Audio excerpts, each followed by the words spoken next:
Hey everybody, it's Mark Patterson. I'm back again, yet again, with another great episode of Finding Your Summit, all about people overcoming adversity and finding their way. And certainly that goes to our guest this week, which we'll get into in just a minute. But before we get there, I just want to remind everybody once again to go check out the website, www.markpattersonnfl.com. And I do have a countdown of when I'm off to Mount Everest, which as we speak today on September 8th, I'm 6 months, 22 days, 22 hours, and some seconds away from actually heading off to Nepal to go attack that big beast, which I'm really jacked up about.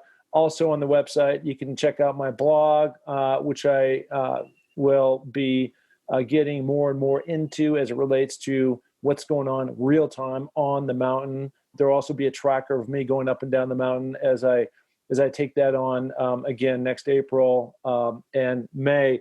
Again, I always ask the same question. People can go to the podcast tab on the website, www.markpattersonnfl.com, give a ratings and review. It helps elevate the exposure for all these amazing people we have. And finally, there's also a philanthropy tab. I've been working on this now for quite some time. Amelia's Everest, the Lhotse Challenge. I've teamed up with Higher Ground, great organization here, and we're trying to raise $27,940. We've got a good start right now. I'm excited about that and how we can hopefully help people through cognitive issues, mostly military, and other people like my daughter who have epilepsy. So that's key. Okay, let's jump into it. Today I've got this all-world James Bond type guy on the pod. He's very inspiring. His name is Josh Pelland. Josh, how you doing? Hey, I'm good, man. Glad to be here with you guys. Yeah, no. So I think, give me I forgot to ask you this question before we went live. Are you based in London right now? No, I'm in Canada, in Alberta, Canada. Alberta, Canada. Okay. Yeah. And the reason why I was asking you that I'm broadcasting all the way from Sun Valley, Idaho, little ski town in the middle of nowhere, is because for much of your career, you were in Britain's elite Royal Marine Commando and Special Ops. Pretty impressive. And that's why I would just want to kind of start with that today. But I assume at one point in your life, you're living in England somewhere, right? Yeah. Well, I grew up in Canada, lived all over Canada. 18, I went across and just took a big bite out of adventure and joined the Royal Marines. Main reason for that was the challenge. They have the longest basic training out of any NATO country, 8 months, and the end product, was to close with and kill the enemy in any environment around the world. All that sort of stuff I was just enthralled with. So that's how I ended up over there. Yeah. So before we get into your incredible story, and it's hats off to you as we get into it here in a minute. And that's kind of a little bit of a teaser before we actually go there. Your kind of sense for adventure sounded like it started back when you were 16 and you're traveling in East Africa and just wanting to climb and all these other things.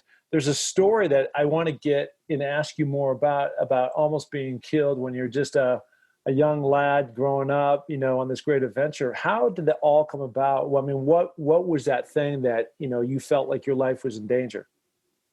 Yeah, so 16, I went over to Kenya with family friends of ours that were originally from there. I was pretty grateful for that, and my family being so free to let me just kind of roam around. And they let me cut about by myself at times when I was there. So I went into ghettos, slums. I met and befriended local lads who took me around to their families and in the cities and small rural villages, all these crazy places.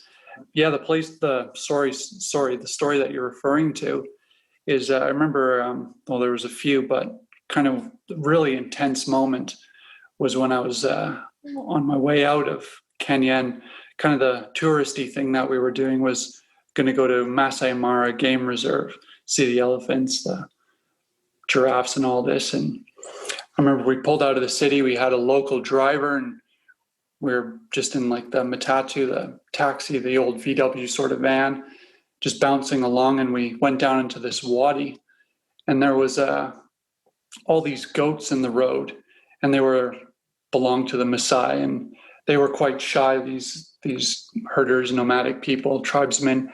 And it was really rare to see them, and they would run away and hide behind their huts or whatever, or the bushes. So we didn't really see any of these guys. But when we pulled down into this wadi, some of the goats, kind of split like the Red Sea, and the driver's honking his horn and all this. And as he was kind of pulling up along the outside of the wadi to get out of it, I saw this guy out of the corner of my eye sprinting across the top and then down into the front of the vehicle, yelling and screaming. And he had his sword out and all of this. And then more men came, and I was sitting in the back of this van, and I was just observing what was going on. They ended up pulling the guy out, dragging him up, picking up stones like they're about to stone him, and screaming. And I still remember, it's like so clear. So this guy came from the side, and I had both my arms pressed on the windows, and he was reached into his red sash, and he pulled out this dagger, and he was screaming at me.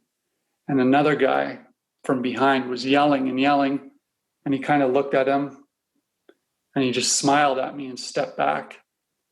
And I was like, what the heck is going on?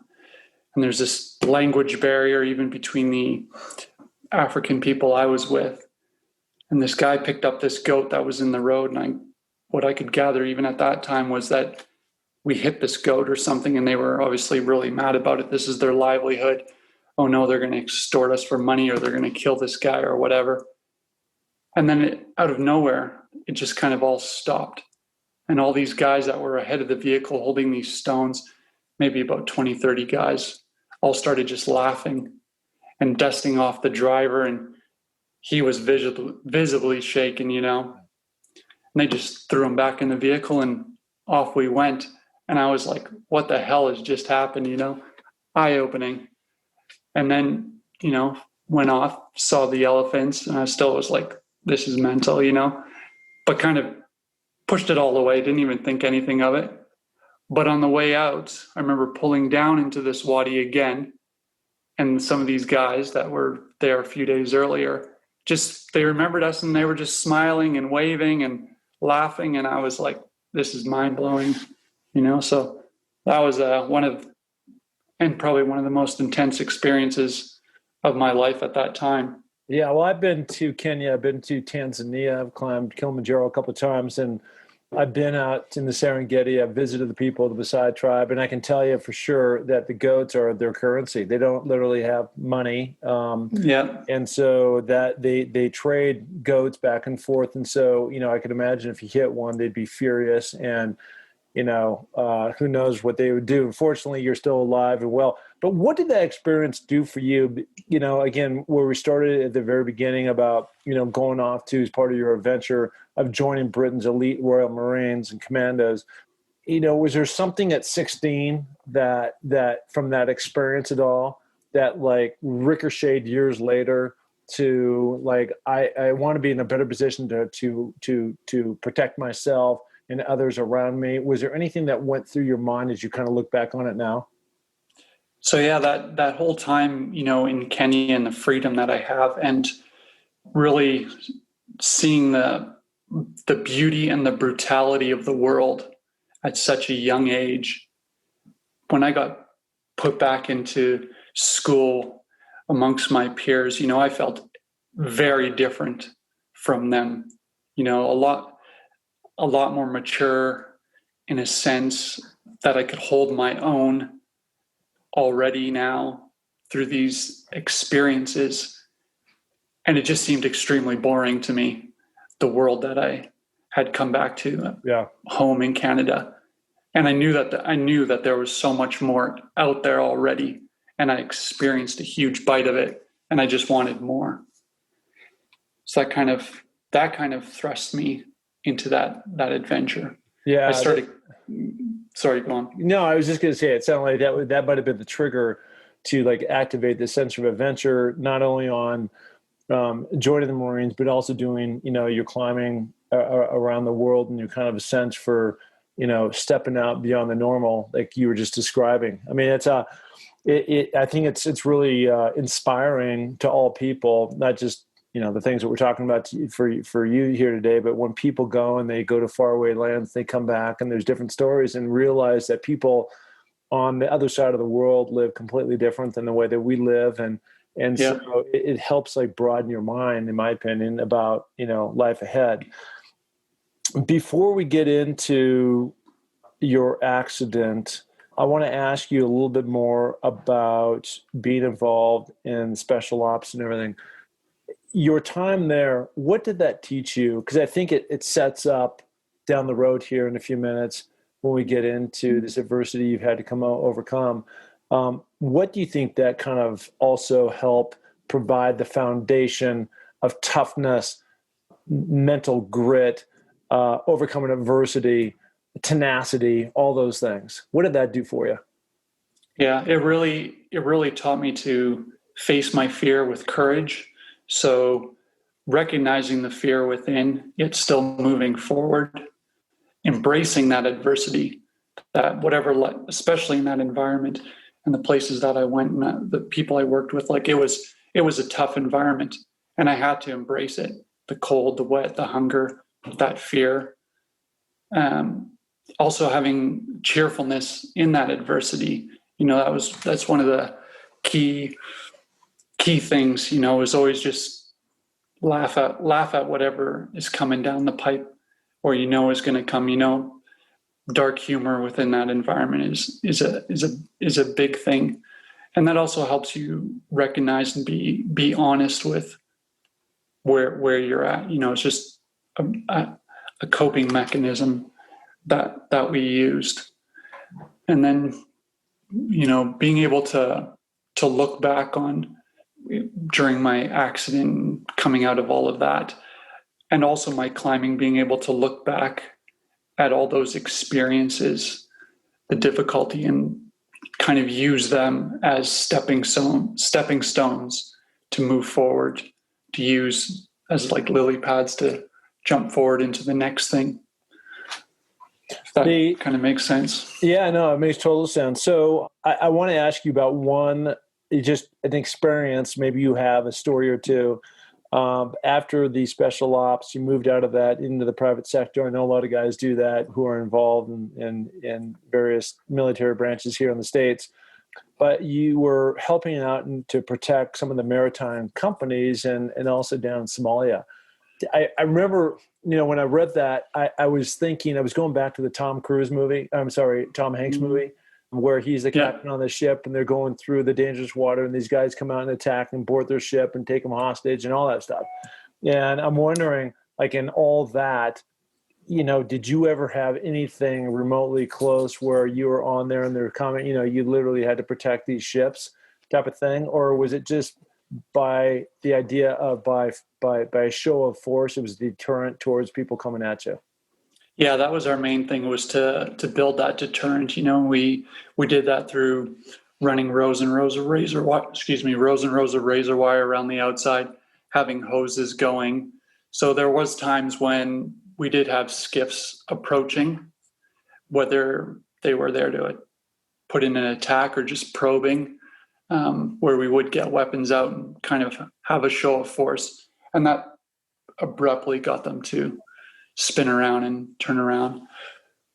And we gave the crews, which some of them were very fearful as they've had family members being held in Somalia or had been held in Somalia, a lot of fear. But I do remember once, I can't remember where it was, somewhere in the Gulf. Maybe there was, we're coming out of there into the wider Indian Ocean, and there was a Chinese vessel being attacked at night by multiple skiffs, and they did not have the security on board, and we could hear it all through the communication systems, and they were trying to get a coalition warship to come in close, and the absolute fear and panic going through the radio was pretty intense, even for myself, and trying to keep the crew calm on the bridge at that point was quite difficult, but we were able to do it and just navigate around them,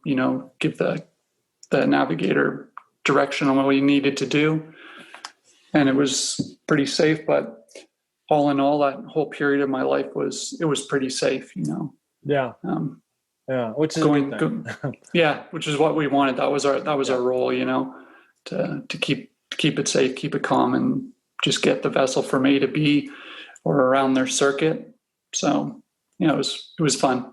So you've got this life of adventure. You're on the edge. You're protecting people. You're a badass. You are involved in the Royal Marine Commando, all this stuff. You love to climb. And now you are on, and I don't know a lot of detail about it, and that's why I want you to help, really, dig in on how this all played out. But you end up falling 65 feet and becoming paralyzed from the waist down. And where were you? What happened? How did it play out? And then we'll kind of get into the next chapter of how you've come back. Yeah. So I ended up coming back to Canada after a few years of doing this security work. I was pretty burnt out, really. I was just, it was 10 years I hadn't been in Canada, and my passion was climbing. I started climbing when I was 16. So on and off for however many years that was, I was climbing, and I always had it in the back of my mind. I was always dreaming of climbing, continuing it, pushing myself, and just learning. So I committed myself to being a dirtbag, so living in the back of my truck, traveling all around summer and winter, just chasing the weather and getting after it as much as I could. So yeah, in 2016, I ended up falling 65 feet. I was in Squamish, British Columbia on the west coast of Canada. So about an hour north of Vancouver. It's our big granite. It's where big granite mecca for crack climbing is. And yeah, I just went out for a day of climbing. I was rope soloing. So for your audience, it's just managing all the rope work by myself and using mechanical devices to catch me if I fell. And I don't know what happened. About a month after my injury, I ended up getting an email from someone that saw me fall. So I was just on this band of cliffs. There was a couple other climbers there, and she looked over at me, and I was at the top of the climb. That's how I know it was 65 feet. And I was hooked in to the anchor point, organizing all my ropes and all my gear, managing the system. And she just saw me falling straight down. And I landed on my shoulder, and the back of my head hit a boulder. And I was still conscious, trying to sit up and trying to help. I can't remember. And I ended up getting airlifted to Vancouver, and I was revived twice in the helicopter. And that was pretty brutal. And that was probably one of the most difficult times of my life. And that first month, I don't really remember much of it. But my mind did revert back to probably the last bit of trauma that I had been through, and that would have been in Afghanistan in 2010. And I thought that I was captured by the enemy and being tortured. I didn't know what was going on around me, but I could hear all these foreign sounds of the hospital, smells, going in and out of surgery, drifting in and out of reality and horror for almost a month until I was transitioned back to Calgary, Alberta, where my family is. And that's where I started my physiotherapy and my rehabilitation and figuring out what life was going to be like with a spinal injury. And it's pretty tough. Pretty tough period. Yeah, I mean, I can't. So basically, what I understood is you're having a great day. Everything was going right the way it normally goes, and because of the shock to the body, you're probably in a coma or something for a month. You don't remember the actual event, and so when you wake up, now there's your family or doctor standing over you and kind of giving you the news. And when that hit, was that like a 1,000-pound ball hitting your head of like, life's over? Or how did you take that on? So within that first month, I guess I was told that, hey, this is the score, this is the deal. And I have no idea if I lost my mind or, got sad or destroyed or whatever, but it already was kind of in me. So when I started really getting to grips with what was going on and, learning how to go to the bathroom again and all of this, I just switched my focus into, hey, this is what I need to do to move forward. And I think I relied heavily on all my previous experiences, like just that drive and determination was put in place automatically. And I didn't even think about like, oh, my life is over and all this sort of stuff. It was just like, hey, I need to figure out how to sit up in bed. I need to figure out how to transfer into a wheelchair, to go to the bathroom and balance on the edge of the bed and all of this sort of stuff. So I just saw it really as, okay, you've got goals, you need to tick them off. It's going to be hard work. And it was, let's get it done. And I was very lucky to have people come and visit me with different levels of spinal injury and be brutally honest with me about, hey, this is what life is going to look like to you. It's going to be hard, but there's also these other things within it that are going to be new and exciting, and you can still do pretty awesome things. So I was quite grateful for that. And yeah, go on. Yeah. So it sounds like one of those things is you have, become this very accomplished racer.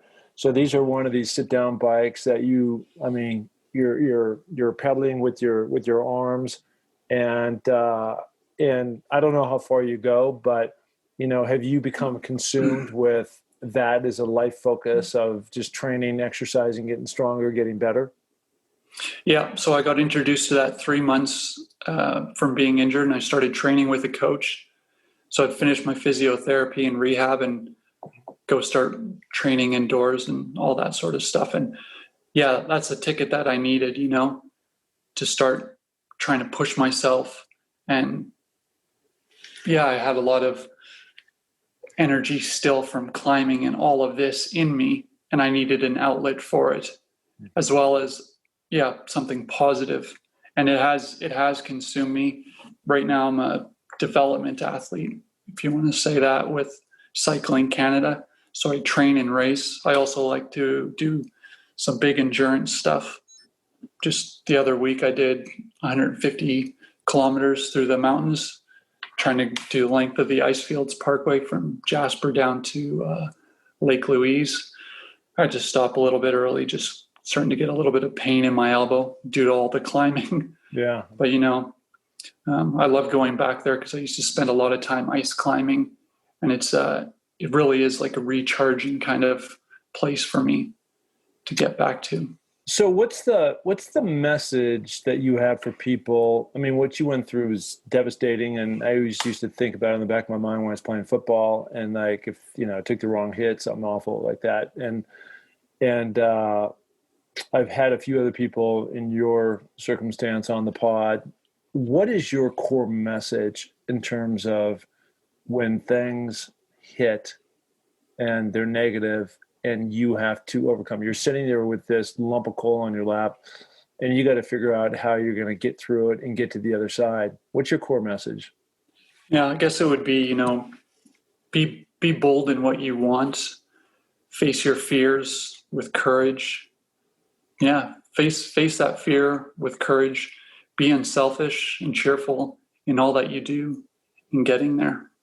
Why do you think so many people are fearful, right? Because I think that, I've said that a lot of times. I've had to personally step into my own fears. And that's in part what's got me climbing these big mountains around the world. But in terms of for yourself, why do you think that people, it can be big and small, right? Something like you is pretty devastating. So you got to face that fear of how you're going to get through it. And other people are going through relationship issues. Some people are going through job issues. Some people are going through, they just, got bad news from the doctor, they have cancer or something. Why is it so hard for people to face those fears, do you think?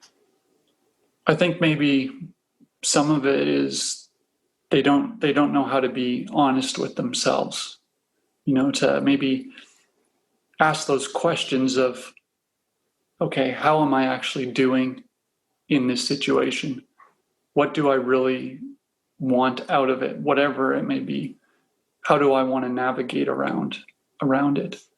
And I know when I haven't asked myself, some of these questions, whether it was in climbing, training now, whatever, that's when I've spiraled into fear, some of this anxiety, this sort of stuff.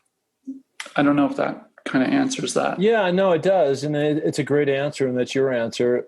I think part of my answer, and you've gone through this for sure, and you continue to go through this, is because it's hard, and you don't know what's on the other side. I mean, when you're going to face your fears, that means you have to put in the hard work to go achieve something that is, depending on what your circumstance is, it's going to take a lot of work, and you got to put your head down and, just keep making your way up the mountain, however you have to do that. And, wherever there's hard work, there can be a great sense of accomplishment, on the other side. And then when you do get to the other side, it's like, oh my God, I can't believe I've gotten, this far. I mean, from the time that you were in that bed, a month later, they're waking you up, you've got your family around you, you've got some doctors, you got some other people coming in telling you, what life might be like, and where you are today, just going on this insane endurance race that you took on, I mean, that's hard. I don't think, even on my best day, because I'm shifting a little bit, just saying, for you to do that, going up and over the mountain was hard work. And for just anybody to go out there and try that would be almost impossible unless you trained and you worked at it. And that's the point. And that you got to identify what that is. Then you got to step into the fear, and then you got to really take it on no matter what. And the biggest thing is, and you didn't have a choice. And in some ways I didn't have a choice. A lot of people don't have a choice, but you can't quit, right? There's no, That's it. Right. The other side of that, of failure, is just living a life that is incomplete. And that's not where you want to go. And that's not where, like you were saying earlier in the pod, where kind of life changed from you in terms of really expanding your mind because you went to these other places in the world. And it's kind of the same thing when you do step into the fear, I think. That's it. You can build off of that progress that you make, and you can build off those failures because it is going to show you how you reacted, where you need to better yourself, where you might need to implement some self-discipline or just get stronger at whatever it is. So I guess wherever you can kind of really take in that feedback that the world or whatever is giving you, that your emotions are giving you, you can grow from that. So what does life look like for you today? Now this has been 4 or 5 years since your accident. I know you're racing and things like that, but what does life day to day look for you like? Pretty normal, really, except for, I'm not walking around. I'm still completely pretty independent, So that's pretty simple. I still struggle with, I'm not really getting out into these wild places that I've been to, I'm pretty much sticking to a sidewalk, sticking to the road, but that's all right. But day to day, I'm completely independent. My wife does help me out when I need it, which I'm really, really grateful for. She's a really patient woman. Now, is this somebody were you married to her before this happened, or was this? Yeah. This was after. This was after I met her, probably almost a year after my accident. Yeah, and we've been married a year, so yeah, it's been pretty awesome. I'm pretty damn lucky. Yeah, that's incredible. Congratulations. That's awesome. So tell me where people can find you. Yeah, so they can find me at joshuapelland.com. That's PELLAND.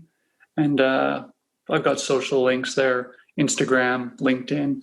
And if anyone wants to reach out and chat to me about anything, ask me any questions, I'm always open to that. And grateful to chat with people. Beautiful. Well, listen, I really appreciate you coming on, number one. Number two is I continue to get really inspired because, look, doing podcasts is nothing compared to what you've been through, but it's a grind, right? And I've done over 200 of these now. And sometimes I'm like, oh, God, I got to do another one. And then I talk to people like, the whole theme of the show is people overcoming adversity and finding their way. And every week I have somebody that fits that theme. And it just reminds me when I talk to them, my place in life and how grateful I am and how appreciative of everybody's story of what they've had to go through. And it keeps me grounded. And I appreciate, your story and what you've helped do for me in terms of inspiring me to keep going. And when I think, things are going off track, I look at my like, is it as bad as this guy's or this girl's, and perspective. Yeah. Perspective. And that goes a long way. So I appreciate you for coming on and sharing your story. Well, thanks so much for having me, and thanks for your audience for listening. All right, Hope they enjoyed it. Absolutely. All right, buddy. There he is, Josh Pelland. Thank you so much. Thanks.